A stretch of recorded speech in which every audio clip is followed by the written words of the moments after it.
Hello મિત્રો, દરેકનું હાર્દિક સ્વાગત છે। મિત્રો, ધોરણ 9 વિષય છે કોમ્પ્યુટર, જેની અંદર પાઠ નંબર 9 શબ્દ પ્રક્રિયકનો પરિચય। મિત્રો, સંપૂર્ણ સોલ્યુશન જોતા પહેલા ચેનલમાં નવા છો તો ફટાફટ ચેનલને સબસ્ક્રાઇબ કરી તમારા મિત્રોને પણ શેર કરી દેશો। તમને અહીં તમામ વિષયના સરળ સોલ્યુશન સાથે અને તમામ જે છે એમસીક્યુઝ પણ મળી જશે। ચાલો શરૂ કરીએ। તો મિત્રો, પ્રશ્ન નંબર 11 આપેલા વિકલ્પોમાંથી યોગ્ય વિકલ્પ પસંદ કરીને લખવાનો રહેશે। જે અંદર પહેલો વિકલ્પ છે નીચેના પૈકી કયો ઓક્સિસ્ટોનો ભાગ નથી? Option C internet explorer. ત્યારબાદ આગળ વધીએ વિકલ્પ નંબર 2 તરફ।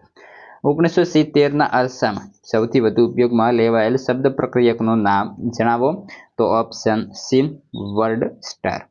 ત્યારબાદ છે આગળ 3 નીચે પૈકી કયું ભૂલ ધ્યાનમાં આપ્યા પછી ભૂલને સુધારવાની સવલત આપે છે? ઓપ્શન એ અને બી બંને, એટલે કે ઇલેક્ટ્રોનિક ટાઈપરાઇટર અને શબ્દ પ્રક્રિયક સોફ્ટવેર। આગળ 4 પાદ ટીપ અને પૂર્વ ટીપ મૂકવા માટે આપણે નીચે પૈકી કયા મેનુમાં જવું પડે છે? તો ઇન્સર્ટ મેનુ, ઓપ્શન બી।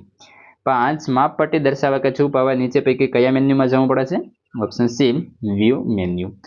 6 લખાણનું વ્યાકરણ ચકાસવા માટે આપણે નીચે પૈકી કયા મેન્યુમાં જવું પડે છે?